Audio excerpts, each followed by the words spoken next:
Morning, two suspects are under arrest for their involvement in the shooting death in northeast Bexar County last week. That's according to Bexar County Sheriff Javier Salazar. Now, last Thursday, 32-year-old Danielle Valadez Fernandez was killed in the 7,000 block of Winsford Drive. 24-year-old Adiz Fernandez Rivas is accused of pulling out a handgun and shooting Valadez Fernandez. Now, 31-year-old Marco Moreno Vasquez was identified as the other suspect at the scene. Salazar says both are charged with murder. He says the two suspects accused of his murder got away after the argument escalated into a shooting.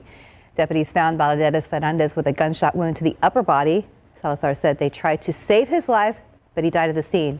Deputies also recovered two weapons, one of which is believed to be the murder weapon. Today marks 1 year since Russia's invasion of Ukraine. Since then, an estimated 200,000 Russian troops have either been killed or wounded. As ABC's N1 reports, the brutal battle continues as President Biden declares new sanctions against Russia this morning. This morning, the world marking 1 year since Russia's invasion of Ukraine. From New York to parts of Europe to Australia, people gathered in support of the war-torn country.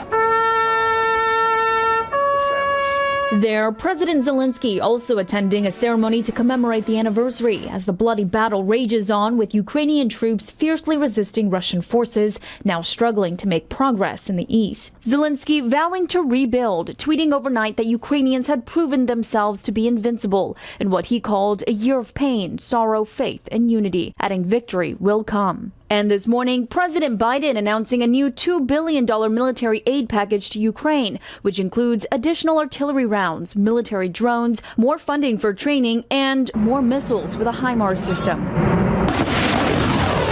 The White House also announcing new sanctions on over 200 people and companies in Russia, as well as Chinese companies accused of evading sanctions on Russia. It comes as China released a peace plan calling for a ceasefire without more specifics. Still, the U.S. is concerned they may provide lethal military aid to Russia. I'm hopeful, but in a very clear-eyed way, that China will get that message, because it's not only coming from us, it's coming from many other countries. Secretary of State Antony Blinken is expected to address the UN Security Council this morning, denouncing Russia's aggression against Ukraine. It comes a day after the UN adopted a non-binding resolution calling for Russia to end its war.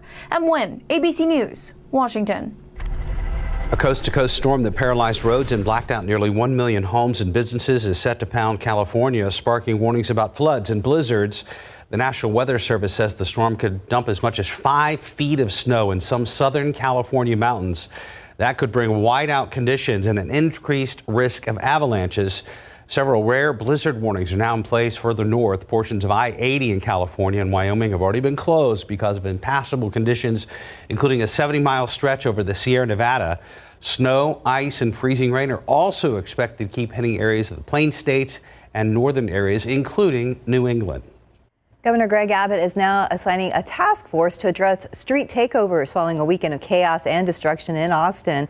In a statement, Governor Abbott says the task force will work closely with state, local officials and law enforcement to investigate, prosecute, and prevent these incidents from happening.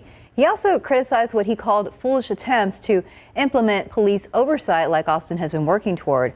Earlier this week, Mayor Ron Nirenberg says he saw the Austin video on Twitter and got in contact with Chief McManus to make sure the same would not happen in our city.